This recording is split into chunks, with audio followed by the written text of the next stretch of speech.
کہ بیماری کی وجہ سے وقتی طور پر وقفہ کر لینا جائز ہے. سمجھ میں آ رہی ہو بات؟ اسی طرح عورت کے لیے بچہ سنبھالنا، ایک جڑواں پیدا ہو گیا، بگلے بھی جڑواں ہوں گے وہ، اور اتنی آمدن نہیں ہے کہ وہ دائی رکھیں گھر میں یا ڈے کیئر میں جمع کرائیں ان بچوں کو، خود ہی پالنا پڑتا ہے، اور گھر میں اور بہت سارے کام بھی ہیں. تو اس نیت سے اگر کوئی کرنا چاہے وقفہ تو اللہ کی طرف سے پابندی بولو بھائی نہیں ہے. سمجھ میں آ رہی ہے بات؟ تو پابندی نہیں ہے. کوئی ایسا وقتی عارضی طریقہ اختیار کر کے وقفہ کیا جا سکتا ہے، اگرچہ پسندیدہ نہیں ہے شریعت کی نظر میں. اسلام میں ترغیب یہی ہے کہ نہیں کرو وقفہ، لیکن اگر کوئی کرتا ہے تو جائز ہے. لیکن یاد رکھو اس نیت سے وقفہ کرنا کہ میں اسکول کی فیسیں کہاں سے بھروں گا. تمام علماء چاہے دیوبندی ہوں، بریلوی ہوں، اہل حدیث ہوں، چاہے وہ عرب ہوں چاہے وہ عجم ہوں، اس پہ پوری دنیا کے علماء کا ایک اجلاس ہوا تھا، دلائل سے بحث ہوئی تھی. سب کا متفقہ فتویٰ ہے کہ اس نیت سے کہ میری جیب پہ بوجھ نہ پڑ جائے، اس نیت سے وقفہ کرنا حرام ہے، گناہ کبیرہ ہے، اللہ پہ الزام ہے، اللہ کے عذاب کو دعوت دینے والی بات ہے. اللہ کو غضب آئے گا. جس خدا نے تجھے پلا کے اتنا بڑا کر دیا، تو یہ سمجھتا ہے کہ تیرے باپ کی کیلکولیشن کی وجہ سے تو پلا ہے. اب تو اگلی نسل کو اس لیے روک رہا ہے کہ کھلائے، تو کھلاتا ہے یا میں کھلاتا ہوں.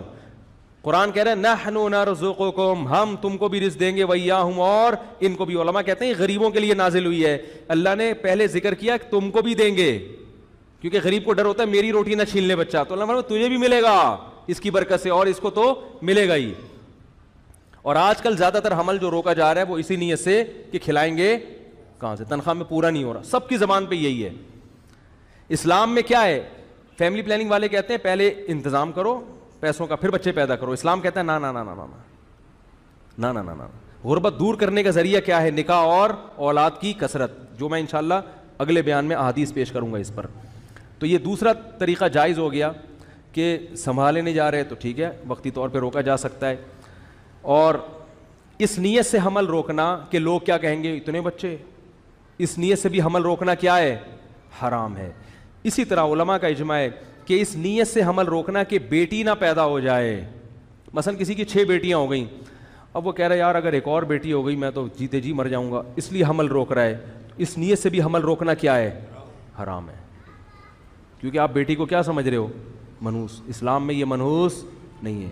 بیٹی کے خوف سے اگر حمل روک رہے ہو حرام. اور بہت سے لوگ اس لیے روک رہے ہیں کہ یار ایک بیٹا مل گیا، اب ہمیں ایسا نہ ہو بیٹی پیدا ہو جائے تو اللہ کا عذاب آئے گا. بھائی اس دنیا میں اللہ برکت چھین لیتا ہے.